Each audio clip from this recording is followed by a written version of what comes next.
पिछली कड़ी में हमने चर्चा की थी कि तैमूर लंग ने खिज्र खां सैयद को मुल्तान तथा दीपालपुर का गवर्नर नियुक्त किया था।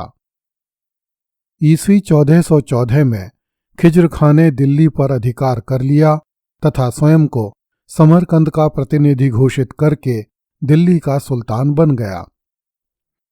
ईस्वी 1421 में खिज्र खां सैयद बीमार पड़ा और मर गया। खिज्र खां ने मरते समय अपने पुत्र मुबारक खां को अपना उत्तराधिकारी नियुक्त किया। वह मुइजुद्दीन मुबारक शाह के नाम से दिल्ली के तख्त पर बैठा। उसने समरकंद से अपना संबंध विच्छेद कर लिया और स्वतंत्रतापूर्वक दिल्ली में शासन करने लगा। उसने अपने नाम की मुद्राएं चलवाईं और अपने नाम का खुतबा पढ़वाया। सुल्तान मुबारक शाह ने सल्तनत में अनुशासन लाने के लिए अमीरों की शक्ति कम करने के प्रयास किए।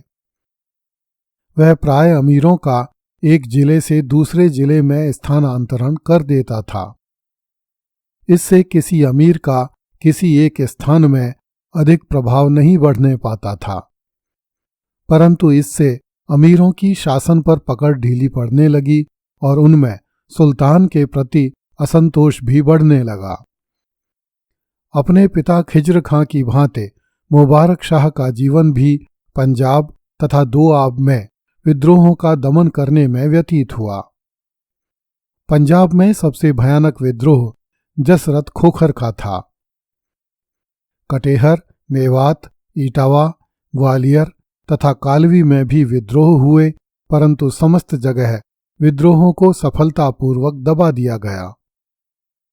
ईस्वी 1433 में काबुल के शासक शेख अली ने पंजाब पर आक्रमण किया। उसने लाहौर को लूटा और बहुत से स्थानों पर अधिकार कर लिया। आक्रमणकारी सेना शीघ्र ही मुल्तान तक आ पहुंची। सुल्तान मुबारक शाह भी एक सेना लेकर आक्रमणकारियों का सामना करने के लिए दिल्ली से आगे बढ़ा और पंजाब पहुंचकर उन समस्त जिलों पर फिर से अधिकार कर लिया जो आक्रमणकारियों के अधिकार में चले गए थे। सुल्तान मुबारक शाह ने 2 हिंदुओं को अपने दरबार में अमीर नियुक्त किया। दिल्ली सल्तनत के इतिहास में इससे पहले कभी भी हिंदुओं को सुल्तान के दरबार में अमीर नहीं बनाया गया था।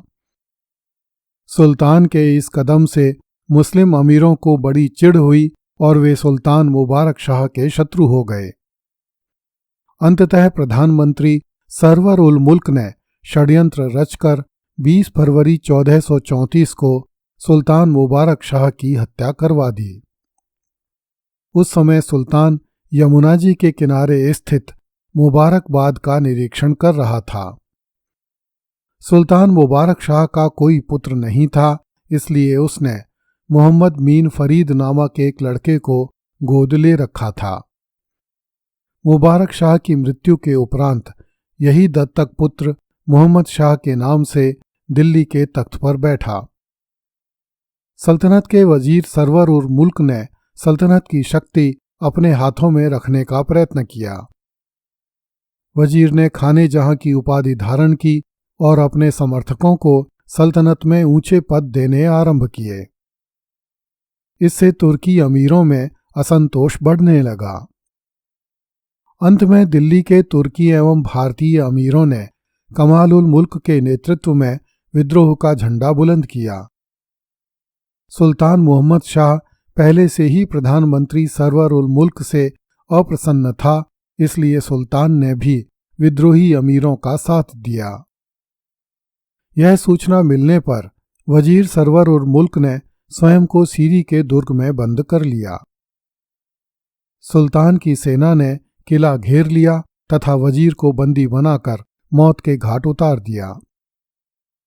सरवर उल मुल्क से छुटकारा पाकर सुल्तान मुहम्मद शाह ने कमाल उल मुल्क को अपना प्रधानमंत्री बना लिया, किंतु इससे भी सल्तनत में शांति स्थापित नहीं हो सकी। कुछ अन्य महत्वाकांक्षी अमीरों को सरवर उल मुल्क की जगह कमाल उल मुल्क के प्रधानमंत्री बनाए जाने से कुछ भी हासिल नहीं हुआ, इसलिए वे फिर से विद्रोह करने पर उतारू हो गए। इब्राहिम शर्की नामक एक अमीर ने विद्रोह का झंडा बुलंद किया तथा कुछ परगनों पर अधिकार कर लिया। दिल्ली में सुलग रहे असंतोष का लाभ उठाते हुए ग्वालियर के हिंदू राय ने दिल्ली को कर देना बंद कर दिया। मालवा के शासक महमूद खिलजी ने दिल्ली सल्तनत पर आक्रमण कर दिया। इस पर दिल्ली के सुल्तान मोहम्मद शाह ने लाहौर तथा सरहिंद के सूबेदार बहलोल खां लोदी को मालवा पर आक्रमण करने के आदेश दिए। बहलोल लोदी ने खिलजी की सेना में कसकर मार लगाई और उसे भगा दिया। इस पर सुल्तान ने बहलोल लोदी को खाने जहां की उपाधि दी तथा उसे अपना पुत्र कहकर पुकारा। दरबार में इतना बड़ा सम्मान मिलने से बहलोल लोदी की महत्वाकांक्षाओं ने विस्तार लेना आरंभ किया। अब वह स्वयं सुल्तान बनने की सोचने लगा। नमक की पहाड़ी क्षेत्र के शासक जसरत खोखर ने बहलोल खां लोदी को दिल्ली का तख्त छीनने के लिए प्रोत्साहित किया। बहलोल खां लोदी ने अपनी सेना लेकर राजधानी दिल्ली पर आक्रमण कर दिया, किंतु दिल्ली की सेना ने बहलोल खां लोदी को परास्त करके भगा दिया। इन विद्रोहों के कारण दिल्ली सल्तनत पुनः कमजोर हो गई। इन्हीं परिस्थितियों में ईस्वी 1445 में सुल्तान मोहम्मद शाह की मृत्यु हो गई।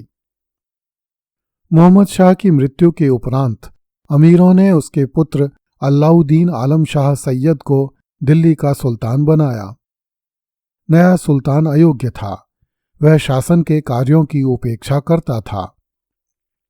सुल्तान दिल्ली की राजनीति से तंग आकर ईस्वी 1451 में बदायूं चला गया और वहीं पर रहने लगा। दरबारियों तथा अमीरों ने सुल्तान के इस कदम का विरोध किया, परंतु सुल्तान अलाउद्दीन आलम शाह ने उनकी एक नहीं सुनी। इस कारण सुल्तान अलाउद्दीन आलम शाह तथा वजीर हमीद खां के बीच बुरी तरह से ठन गई। सुल्तान ने वजीर हमीद खां को मरवाने का प्रयत्न किया। इस पर हमीद खां सतर्क हो गया तथा उसने बहलोल लोदी को अपनी सहायता के लिए पंजाब से दिल्ली बुलवाया। बहलोल लोदी दिल्ली पर अधिकार करने की ताक में था, अतः वजीर का निमंत्रण पाते ही 19 अप्रैल 1451 को उसने दिल्ली में प्रवेश किया तथा दिल्ली के तख्त पर बैठ गया। सुल्तान बनने के बाद बहलोल लोदी ने सबसे पहला काम यह किया कि दुष्ट वजीर हमीद खां को जेल में बंद करवा दिया, ताकि बहलोल लोदी निष्कंटक होकर दिल्ली पर शासन कर सके। बदायूं में निवास कर रहे सुल्तान अलाउद्दीन आलम शाह को दिल्ली के समस्त समाचार मिल रहे थे, किंतु वह मन महसूस कर बैठे रहने के अतिरिक्त और कुछ नहीं कर सका। उसके पास इतनी सेना नहीं थी कि वह फिर से दिल्ली पर अधिकार कर सके। इसलिए वह बदायूं में रहकर रंगरलियों में डूबा रहा। बहलोल लोदी ने भी अपने पुराने स्वामी को छेड़ना उचित नहीं समझा। ईस्वी 1478 में सुल्तान अलाउद्दीन आलम शाह की बदायूं में ही मृत्यु हो गई। अगली कड़ी में देखिए, अफगानिस्तान से आए लोदी दिल्ली के सुल्तान बन गए।